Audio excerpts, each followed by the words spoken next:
Nós estamos falando sobre os segredos para ser uma mulher sábia.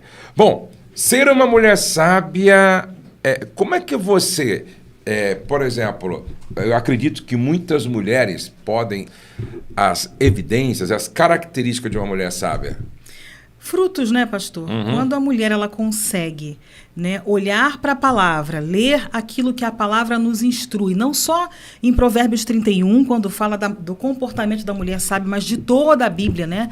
E ela tem resultados positivos naquilo que é o propósito, o chamado de Deus na vida dela. Como mãe, aqui eu não estou falando de ministério, né? Pastora, pregadora, missionária, escritora, estou falando do chamado básico de toda mulher, que é ser a dona de casa, que é ser a esposa, que é ser a mãe, né? E aí sim ela começa a funcionar no trabalho, começa a funcionar no ministério, mas a origem de tudo está dentro de casa, né? A ser uma coluna, a ser ajudadora, a ser problemas, adversidades. Eu acredito que é um grande sinal de que essa mulher está no caminho da sabedoria. Né? A gente não nasce sabendo, né? Ser mãe, ser esposa, dona de casa. A gente, quem dera, né? Tivesse um botãozinho. E eu sou meio doida, sabe, pastor? Porque eu vejo muitos milagres de cura. Já vi na minha frente, assim, né? Um pregador orando, a perna da pessoa crescer. Eu acho isso lindo, maravilhoso. Mas é um milagre, né? É uma unção que me enche os olhos, né? É um dos milagres que eu mais amo ver, é a transformação que Jesus faz no caráter de uma pessoa, né? Na trajetória de vida da pessoa, e eu oro muito por isso, mas é um caminho a ser percorrido, né? A gente não nasce sabendo, poderia ter uma oração específica, né? Uma imposição de mãos e a gente vira a chave, mas é um caminho a ser percorrido, um preço a ser pago. Eu até tenho uma frase que eu falei lá no Encontro Nacional de Mulheres, que existe um preço a ser pago para se tornar uma mulher sábia, né? Um preço de oração, um preço de você desenvolver a sua inteligência emocional, um preço de você ter disciplinas e rotinas espirituais, de ter mentores, né? E não é algo fácil, quem dera que fosse, mas é possível. Você escreveu aqui, ser uma mulher sábia, sobre o quanto as pessoas à sua volta estão sendo tocadas pela mensagem da cruz em você. Agora, você fala de sonhos aqui, não é? Esse é um assunto que eu também gosto muito. Aí você diz, você não foi chamada para ser apaixonada por um sonho pessoal. Fala um pouquinho sobre isso para nós. Pastor, isso é incrível, né? É uma coisa que toda vez que eu sou convidada para ministrar aqui nessa terra, por acaso, né? Nós estamos aqui com uma única e exclusiva missão, que é representar a Cristo, que é glorificar o nome dele aqui na terra, aonde estivermos, em que fase da vida estivermos, como mãe, profissionais, dona de casa, uma grande empresária, uma escritora, pregadora, limpadora de chão, não importa. A nossa chamado, né, é para todas as pessoas, não é para algumas.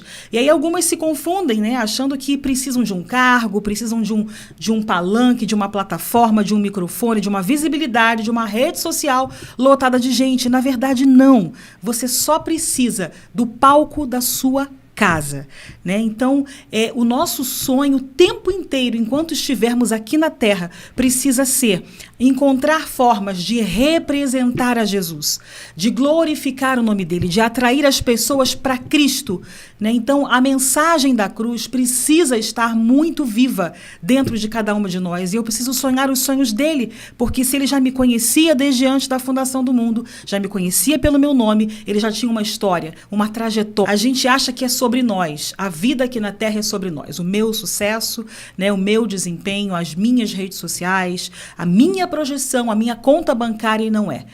Tudo que nós fazemos e vivenciamos aqui é sobre Jesus.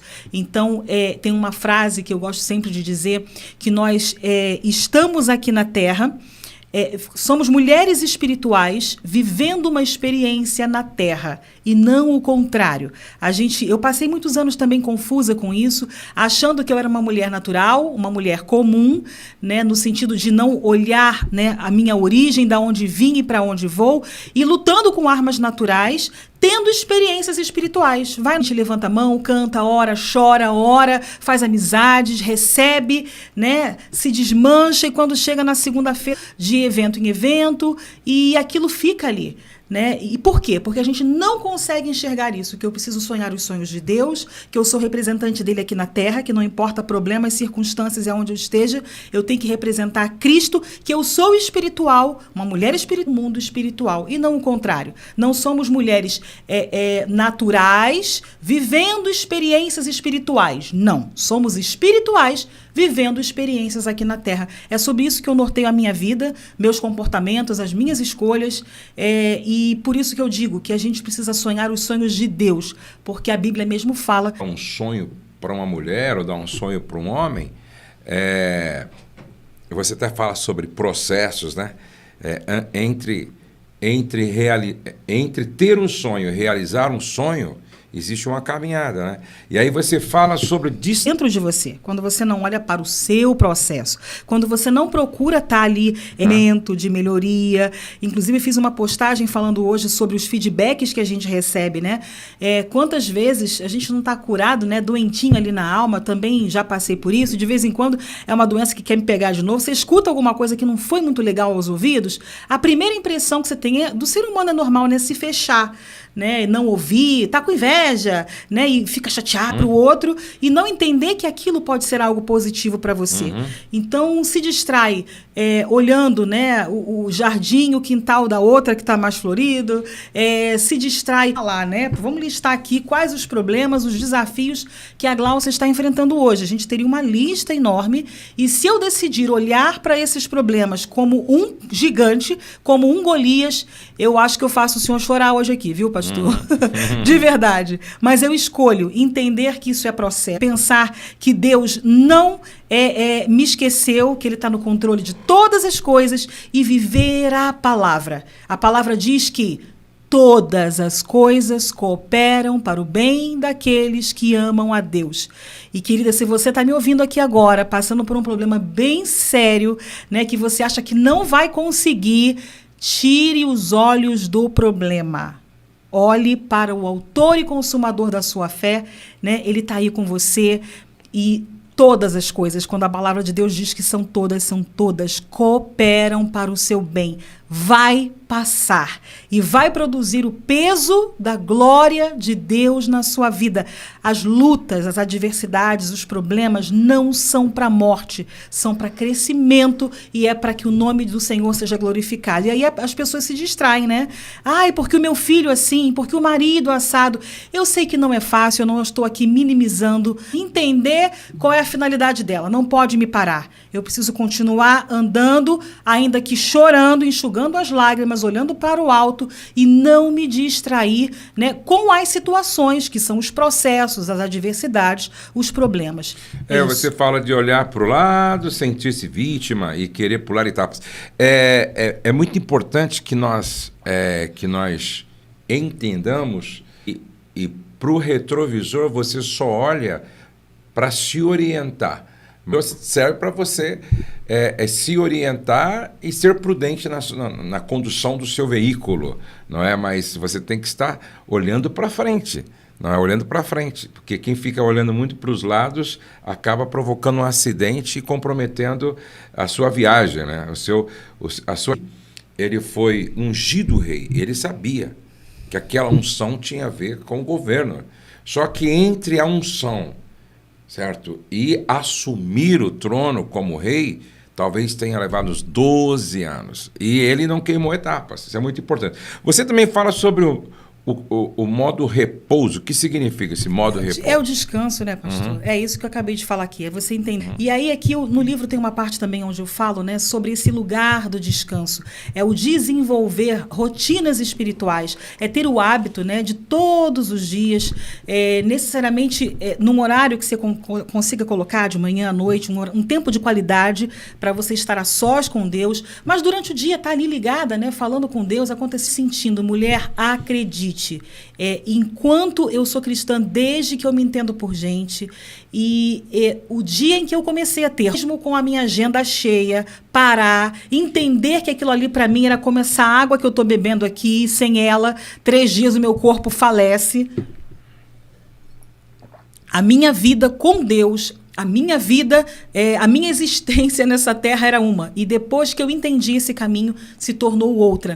Quando foi o primeiro momento que o seu marido começou que você não o chamou para uma conversa franca e colocou limites nessa fala, né? E permitiu esse desrespeito. Eu tenho certeza que isso não começou agora, já tem algum tempo. Então, lá atrás, você não se posicionou, você quem tem que colocar isso.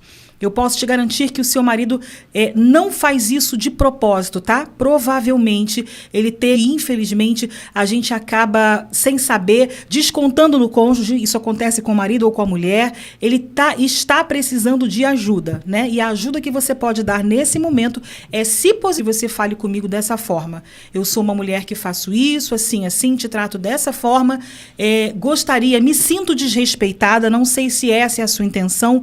A gente pode conseguir melhorar um pouco isso e com muito jeitinho, com muito carinho, você vai dando a ele a visibilidade do quanto isso é nocivo à relação de vocês e o quanto afasta o seu coração do coração dele. Só interrompendo um pouquinho, Pedro, estão falando aqui que está parte dos homens que são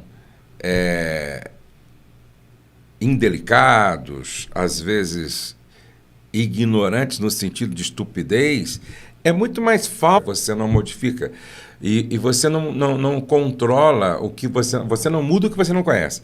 Então a gente precisa ajudar esse marido, né, nesse processo de autoconhecimento. Quando vem no encontro, voltam dizendo: meu Deus, eu pensei que estava tudo certo, estava tudo errado. Eu já recebi muitos maridos, tanto no SOS quanto nos encontros nacionais de casais, que depois se encontram comigo e ele diz: Josué, eu pensei que eu era um bom marido, mas eu vi que eu preciso melhorar muito, né? Agora, as pessoas não leem, por exemplo, né? As pessoas não leem. Quando as pessoas perguntam sobre meus hábitos diários, nesse aspecto eu tenho uma disciplina muito rígida. Por exemplo, toda manhã eu leio minha Bíblia, eu medito, eu escrevo. Não é? Eu ouço, todos os dias eu ouço um vídeo. Não é? Eu assisto ou eu ouço. Todos os dias eu ouço um vídeo.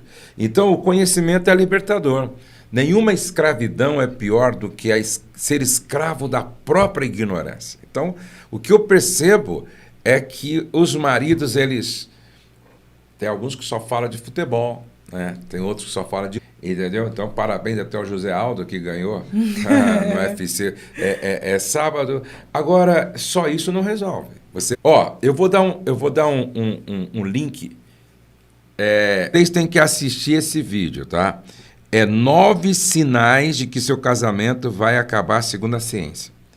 É do doutor Pedro Calabrese. Ô Isabela, acha aí, coloca para mim, para todo mundo assistir esse vídeo aí. 9 sinais que o seu casamento vai acabar segundo a ciência. Sempre que eu tenho... José, entendi tudo. Tá conversado, já entendi tudo. 9 sinais que o seu casamento vai acabar segundo a ciência. A Isabela vai colocar no Telegram para mim, vai colocar... Porque não adianta, ninguém nasce sabendo. Né? Se eu, que estou há 30 anos falando de família, preciso ouvir um vídeo todo dia, e quem não ouve nada, entendeu? Então, você precisa de crescer no seu conhecimento. Uma outra pergunta aqui: meu marido me trai muito, como ser uma mulher sábia nessa situação? Olha, querida, não sei se está faltando sabedoria e um posicionamento bem tomado da sua parte, tá? Porque ele só continua tendo esse comportamento, que tanto faz, ele pode sair com quantas ele quiser, quantas vezes quiser, que para você é indiferente, né? Então tá fácil, tá cômodo demais para ele. É isso que você quer para sua vida, né? É esse tipo de maldição que você quer para sua casa, para os seus filhos? Então se posicione, converse, dê a ele, né, a oportunidade de decidir. É casamento que você quer? Então as regras, as bases, né, os princípios que precisamos seguir são esses. Se não é o que você quer, eu sinto muito, eu sofro com isso, mas eu não quero mais continuar dentro de uma relação onde eu vivo, né, constantemente aí dentro dessa situação, dessa maldição de traição. Eu penso que é simples assim, sabe, pastor? Eu lembro que eu recebi a visita de um marido, ele era um homenzarrão, assim, alto, né? Bem mais alto que eu. E ele desesperado, né? Desesperado. Falou, Josué, eu emagreci 30 quilos. Você pode me atender, me ajudar? Daí eu fui atender ele. Aí ele dizia assim, rapaz, eu aprontei demais. Minha esposa foi embora. Faz 6 meses que minha esposa foi embora. E eu amo muito minha esposa. Ela foi embora e faz 6 meses que ela não me atende, ela não quer me ver, ela não quer conversar comigo. Faz 6 meses que eu estou sofrendo atrás dela. Entendeu? Eu só queria que ela me desse uma oportunidade para eu mostrar para ela que eu tive um encontro com Deus, que eu criei juízo, que eu mudei. Me arrependi. Que eu me arrependi. Eu era um cavalo, eu era um bruto, eu era um pornógrafo, eu era um prostituto, eu era tudo que você imaginar que não presta. E aí a minha esposa, então, agora, realmente, ela não quer, ela não me quer mais, e ela disse que não me quer mais, e eu amo minha esposa, amo meus filhos e tal, e ela firme lá. Se essa mulher amanhã, ela aceitá-lo de volta, ela vai receber um marido transformado.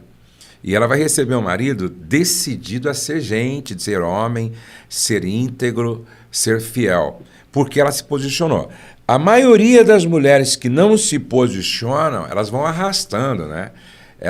Eu tenho dito para as mulheres, você tem que se amar, minha filha. Se valorizar, né? Você tem que se amar, se você fosse minha filha, nem aí você estava mais, entendeu? Eu tenho falado isso, entendeu? Se você fosse minha filha, nem aí você estava mais. Esse cara não te merece e ele precisa levar um choque. Ninguém, gente, pelo amor de Deus, ninguém é obrigado a manter-se debaixo do jugo de um relacionamento abusivo. Deus é Deus de sadomasoquista, pô. Deus não é Deus que tem prazer no seu sofrimento. Bom, outra pergunta aqui. Meu filho entrou nas drogas. Como posso agir com sabedoria para salvá-lo? Me dói muito. Pastor, isso é bem difícil, viu? A primeira coisa que eu preciso te dizer, querida, ame. Ame seu filho incondicionalmente. Deixe isso muito claro, o seu amor, né, por ele. Cada situação é uma situação. Eu não sei o que cerca o teu filho nesse momento, não sei também se há uma explicação visível para você da origem, né, desse buraco na alma dele que o fez ter essas escolhas. Mas busque a ajuda de um terapeuta, busque a ajuda de um psicólogo. Se você precisar trocar de bairro, né, de relacionamentos, de amigos, para tirá-lo desse ambiente, faça o que estiver ao seu alcance. Não deixe de orar todos os dias. Saia da culpa, sabe? Tira a culpa, que eu sei que é algo que vem muito forte, né, sobre as mães, e entenda, né, e aqui eu quero te convidar a entrar no descanso do Senhor. Entenda que este filho, antes de ser seu, ele é filho de Deus. E vivenciar algumas coisas na vida para que haja uma conversão genuína, para que ele reconheça Deus na vida dele e que a partir das cicatrizes que forem surgir, começar, quem sabe, aí o ministério dele, algo grande de Deus na vida dele. Confia no Senhor. Não deixe de orar, de colocá-lo sempre nas mãos de Deus, de amá-lo e de buscar, à medida do possível, ajuda terapêutica, pessoas, apoio de famílias, né? E aquilo que você possa fazer para ajudar o seu filho a entender a escolha que ele está fazendo na vida dele. Sempre essa questão das drogas é sempre muito complicada, né? Quantos anos seu filho tem? Né? E eu fico assim extremamente preocupado, ainda mais quando às vezes tem 13 anos, 15 anos, 16 anos, ou então já é casado às vezes, né? E eu tenho recebido muitos pedidos de ajuda de esposa. Meu marido é viciado em maconha, cocaína e outras coisas. Isso é terrível. Agora, existem casas de recuperação de viciados. Seria muito importante que você procurasse. Vai lá no seu pastor, né? O pastor está aí para isso mesmo. Pastor, me ajuda a encontrar uma casa de recuperação.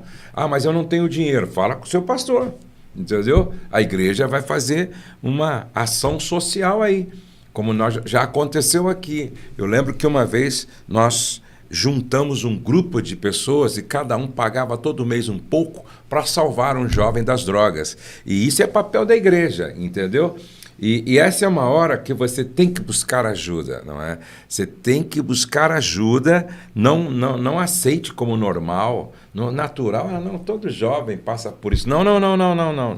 Vai buscar ajuda, entendeu? Vai buscar ajuda, vai no pastor, vai na psicóloga, vai no terapeuta, vai aonde for preciso, entendeu? Eu acho que você não pode se acomodar vendo o seu filho ser destruído pelas drogas. Tem que buscar ajuda. Agora tem que ser firme também, porque tem mãe também que dá mole, tem pai que dá mole. Eu acho que tem que ser firme também. Gente, sempre que houver superproteção, sem limites e disciplina, vai aumentar a atitudes delinquentes, entendeu? Por isso tem que ser firme também. Uma outra pergunta aqui.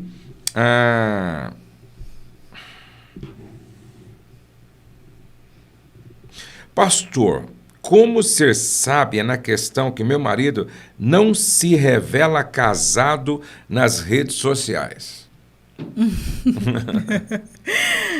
Minha querida, você precisa ter uma conversa com ele, né?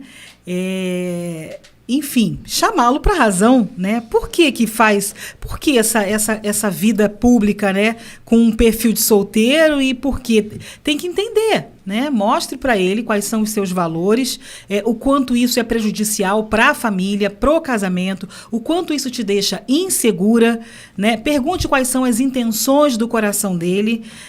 A gente vê, né, pastor, alguns artistas, né, famosos aí que postam muito pouca coisa, né, sobre a vida particular, família, filhos, né, e por uma questão de proteção, né, de segurança até mesmo. Mas imagino que não seja o caso do seu marido, né? Então converse com ele, entenda qual é a motivação, enfim, pode ser que seja um perfil profissional também, aonde não caiba, né, fotos de família, né, com frequência, enfim. Procure entender direitinho e conversar com ele, mostrar que o quanto isso está te fazendo mal, né, e se está te fazendo mal, precisa ser olhado, visto por ele, tem que ter uma atenção e vocês entrarem num acordo, ok? De como é que isso vai acontecer aí, para não gerar um problema maior. É impressionante como as pessoas agora estabeleceram a rede social como referência para a vida. Como referência para a vida, né? E eu nunca vi a Rose me cobrar, poxa, eu não apareço muito nas suas redes sociais, nunca vi, entendeu? Eu nunca cobrei da Rose, poxa, eu não estou lá, né? Não apareço muito lá no seu Instagram. O problema não são as redes sociais, o problema é o relacionamento, porque quando o relacionamento está bem, a gente não se preocupa com essas coisas que muitos estão priorizando exageradamente, né? Então, eu acho que não é... você está falando de uma coisa que não é isso, entendeu? Não é isso. Eu acho que casais bem resolvidos... Ele está pouco se importando com redes sociais, até porque são responsáveis, são maduros, entendeu? Você tem que dar uma olhada como é que está o seu casamento. Perfeito. Você tem que dar uma olhada como é que está lá em casa. Como é que está a sua vida sexual, sua vida, a administração do dinheiro, como é que está a vida de vocês com Deus, como é que está o envolvimento de vocês com a vida da igreja. Então, eu penso que essa coisa da rede social é apenas um detalhe que está chamando a situação para ver algo mais sério do que isso, entendeu? Porque, por exemplo, eu não estou preocupado com redes sociais, entendeu? Nem a minha esposa também. Por quê? Porque a gente é bem resolvido em casa. Entendeu? A gente é bem resolvido no nosso relacionamento. Então você tem que dar uma olhada de uma forma mais abrangente. Agora, você coloca algo aqui no livro que eu acho que valeria muito a pena. Você que chegou agora, nós estamos falando sobre o livro da Gláucia, certo? Que ela lançou recentemente, Segredos Espirituais de uma Mulher Sábia, ok? Então, você fala aqui um pouco no livro também sobre medo. Eu penso que as pessoas precisam entender melhor sobre medo, né? Porque... o medo, ele começa lá no Éden, quando Adão pecou, não é? Então, eu aprendi esses dias com um pastor que o medo, a causa de todo medo é um empobrecimento do nosso relacionamento com o nosso Pai. Na verdade, o medo é olhar para um perigo, não com os olhos de Deus, mas com os nossos próprios olhos, né? Pastor, o medo é realmente algo que tem paralisado, né, muitas pessoas, tem paralisado ministérios, paralisado a vida profissional das mulheres. Por exemplo, essa querida que mandou, né? Eu vivo dentro de um relacionamento abusivo, onde meu marido trai o tempo inteiro, né? Sou uma mulher sábia, o que fazer? Muito provavelmente ela já deve ter tido uma orientação, uma vontade, uma clareza do que fazer, mas não fez por medo. Por medo de ficar sozinha, medo, né, do financeiro, medo do que as pessoas vão falar, do julgamento, às vezes, na igreja, na família. Então, o medo tem paralisado muitas pessoas. E o pastor falou algo aí, uma frase, não me lembro agora, mas com certeza o medo ele vem de um distanciamento, né, do pai. Né, da certeza de você saber que ele está no controle de todas as coisas. Às vezes também, pastor, esse medo ele tem uma origem, né, emocional, de alguma crença instalada, algum trauma vivido. Por exemplo, né, quando eu era criança, morava distante da casa da minha avó e saímos, não me lembro bem a idade que eu tinha, mas não tinha mais do que 12 anos, e saímos para visitar a minha avó. Quando eu chego no portão da casa da minha avó, eu vejo a rua cheia de gente, um tumulto. Eu falei, nossa, minha avó fez festa e nem me avisou, e eu não vim arrumada para essa festa. E aí, quando o carro parou na porta, que eu olhei, né, tava o portão da minha avó aberto, aquele entre e sai de pessoas, a porta da sala aberta, e era uma visão assim direta, eu conseguia ver dentro da casa da minha avó, da sala, lá da calçada na rua. E quando eu olhei, pastor, tinha um caixão no meio da sala, que naquela época era muito normal, né, se fazer velório dentro de casa, e era minha bisavó que havia falecido. E ninguém falou comigo sobre aquilo. Ninguém me disse o que era morrer, né, o que significava aquilo. E eu cheguei assustada, com medo, né? E aí os adultos ali, me lembro a minha avó, me obrigou a passar debaixo do caixão 3 vezes, para lá e para cá, para eu perder o medo. E aí o medo não foi embora na hora, sabe? Então você vem aqui dar um beijinho na testa do defunto, né? Para poder perder o medo. Aquilo foi aterrorizante, pastor. Eu, por muitos anos já, marmanja, sabe? Casada, mãe de filho, eu não ia a velório. Né? Eu ia obrigada, eu ficava do lado de fora para acompanhar alguém ou para mostrar para o parente de quem morreu que eu estava sendo solidária, porque eu entendia que era uma falta de educação da minha parte até, né? Mas um medo terrível, né? Até que um dia eu comecei a orar, eu falei, Senhor, não é possível isso, me cura disso, me cura disso. E eu fui curada de uma maneira tão linda, né? Quando meu sogro faleceu, nós fomos para a casa dele, e aí tinha que ver os papéis, enfim, liberar o corpo. E quando eu me vi sozinha dentro da casa dele.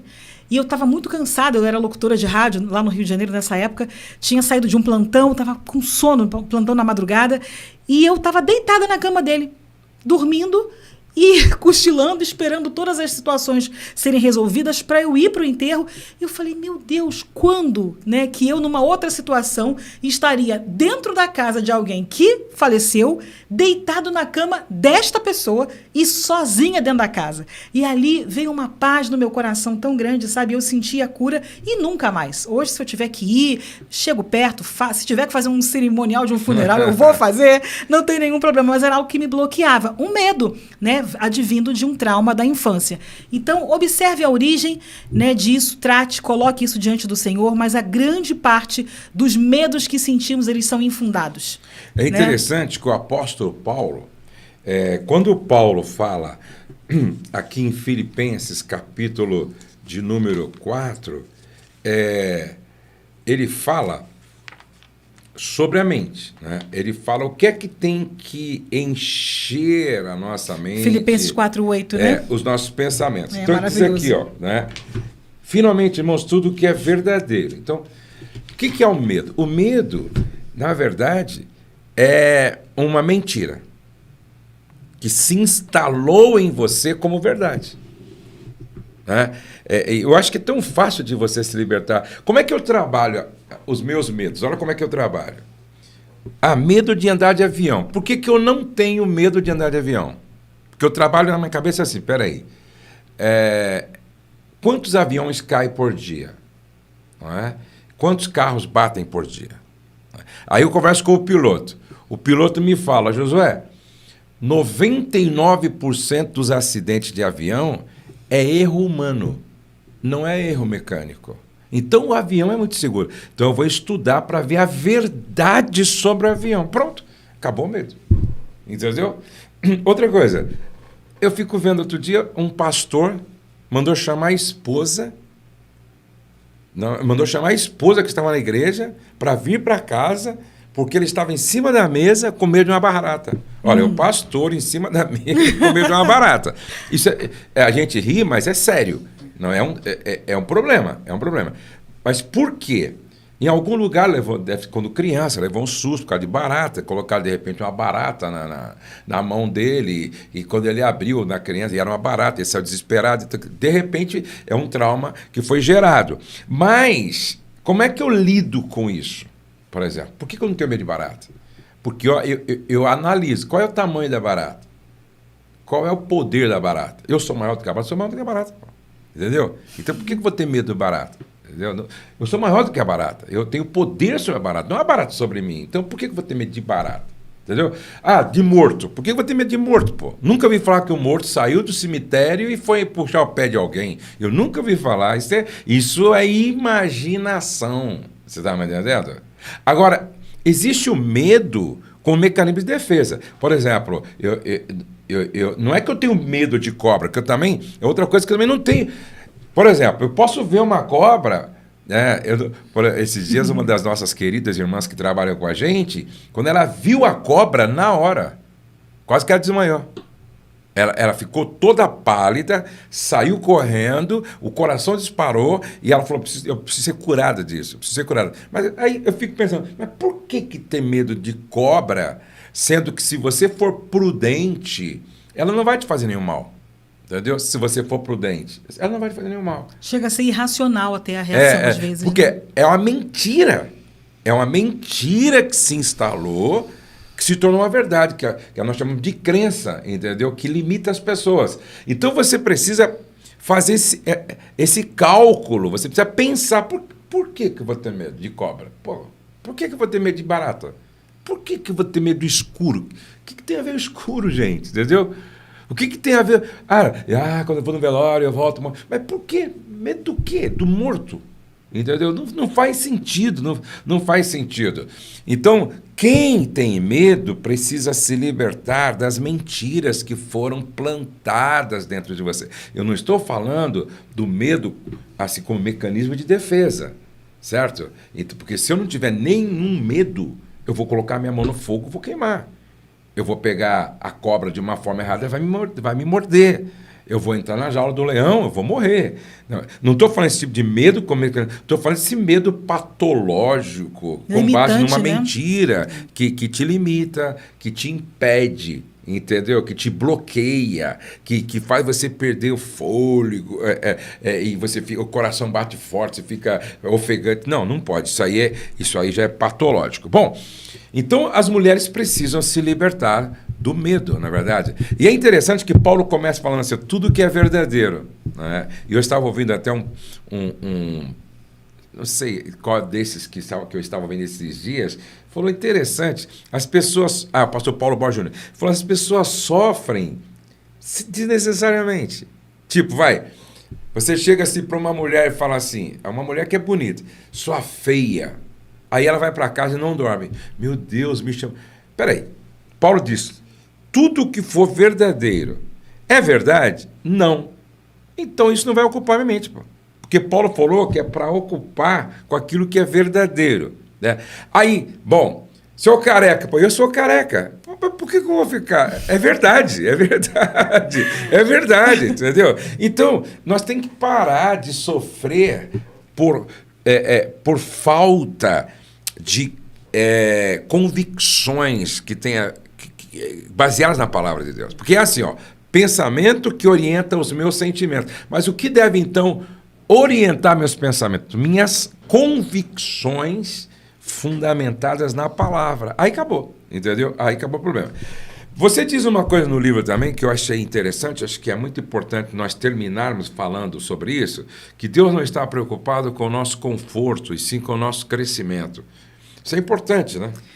Pastor, tem tantas pessoas frustradas, né? Infelizmente, mulheres cansadas, achando, né, que Deus esqueceu delas, que ama mais a outras do que a ela, que Deus não tem algo especial e lindo para fazer na vida delas, se vitimando, né, muitas vezes, e sem entender, né, qual é o plano, né, de Deus para a vida delas.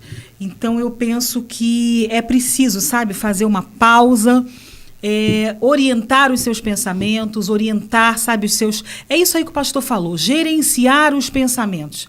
Pega essa palavra aí, anote esse versículo, vá ler, né, assim que terminar aqui a nossa live, coloque isso em algum lugar aí na sua agenda, no seu banheiro, no guarda-roupa. Filipenses 4:8. Ali, o apóstolo Paulo nos ensina o que precisa estar na nossa mente, nortear os nossos pensamentos, que é o que vai impactar os nossos sentimentos, como o pastor ensinou aqui, e, consequentemente, os nossos comportamentos. Esse aí, acho que é a grande virada, né, pastor de chave? Porque às vezes as pessoas elas querem ter controle sobre os sentimentos. Você não controla o sentimento. De repente, eu estou triste. De repente, eu estou alegre. De repente, eu me chateio. Você não controla sentimento. Você controla pensamento. Entendeu? Então, agora, é o que eu falei. Como é que você orienta seus pensamentos? Através das suas convicções. Por exemplo, eu tenho certeza que sou filho de Deus. Eu tenho certeza que sou amado por Deus. Eu tenho certeza que eu sou salvo em Cristo Jesus. Ou seja, as minhas convicções orientam os meus pensamentos. E os meus pensamentos orientam os meus sentimentos. Aí muda tudo, entendeu? Outra coisa, quando eu falei, né? Conforto e crescimento. Você tem que optar.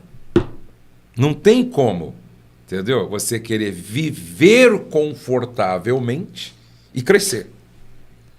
Uma coisa não combina com a outra. Exatamente. Né? Na zona de conforto, como a gente fala, né, não tem crescimento. É aquele lugar que você está ali quentinha, exatamente, né? É tudo muito óbvio, tudo muito previsível, né? Nada sai do comum. E é exatamente o processo, ele traz problemas, ele traz desafios, ele traz adversidades. E é nessas adversidades, nesses problemas que nos tiram desse lugar do conforto, é que há crescimento. Uma vida parada, uma vida de mesmice, onde tudo está muito, sabe, muito fácil. Cuidado, né? Se você não é desafiada diariamente nos seus relacionamentos, dentro de casa, fora de casa, seja lá em que área for, cuidado. Você provavelmente está uma mulher estagnada, parada, né? E sem crescer e avançar na vida. Outro dia eu estava vendo os pés de uma bailarina, não é?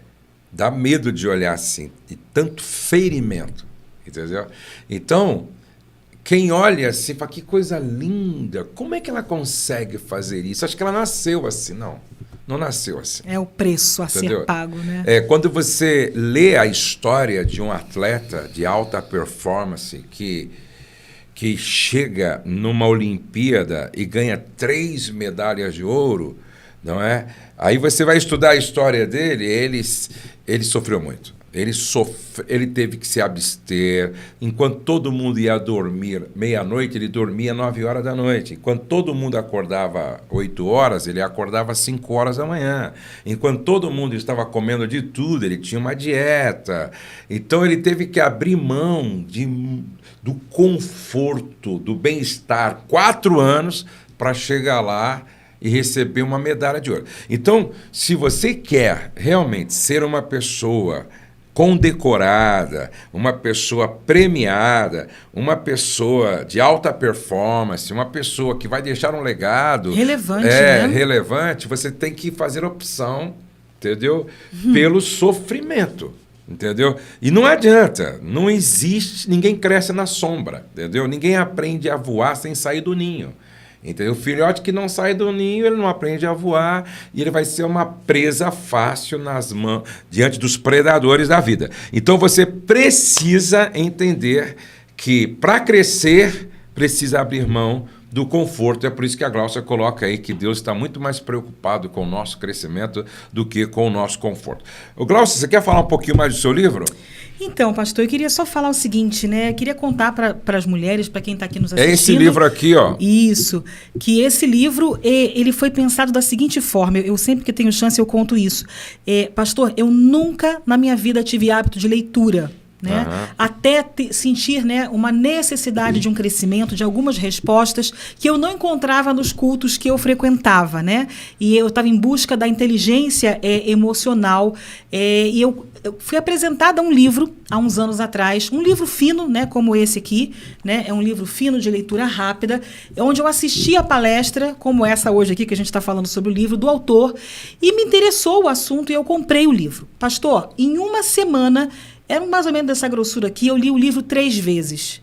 De tanto sentido que fez para mim, de tantas respostas que trouxeram, uma linguagem fácil, uma leitura rápida, um livro fino que não te assusta, né? Você pode às vezes pegar um livro grosso, não vou conseguir, você acaba nem comprando e deixa de aprender muita coisa. E esse livro me conquistou por isso. Foi fininho, eu falei, eu vou ler rápido. E a palestra fez sentido para mim.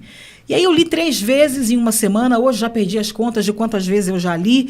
E aquele livro ali foi a grande virada de chave na minha vida. Desde então, eu não parei de estudar, de procurar, né, descobrir coisas sobre a inteligência emocional. Fiz uma grande virada de chave na minha vida pessoal, através de mudanças de pensamento que iniciaram a partir da leitura. E desde então eu não parei de ler. Essa trajetória já deve ter uns 7 a 8 anos aproximadamente. E só no ano passado, pastor, ano de pandemia, contando com os trabalhos que eu fiz aqui para a editora, né, lá também para Autor da Fé, que eu, né, precisava ler, foram 53 títulos que eu li no ano passado.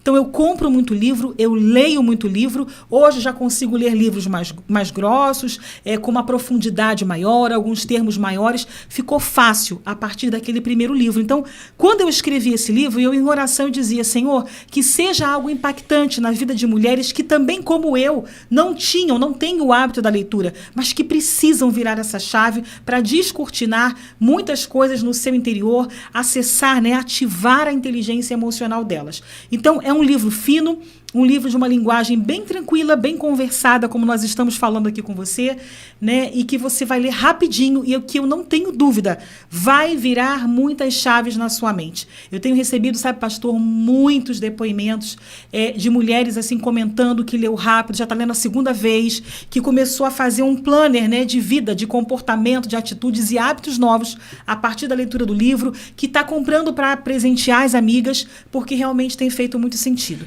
Chegamos ao final de mais um podcast e sempre muito bom estar conversando com vocês, dialogando, interagindo. E olha, lembre-se de uma coisa. Antes, acessa depois lá casamentocurado.com.br. Muitas pessoas perguntam do SOS Casamento. É só você acessar lá casamentocurado.com.br. Não se esqueça, você nasceu para vencer, você nasceu para dar certo, você nasceu para louvor e glória do nome do Senhor. O céu não está em crise, Deus está no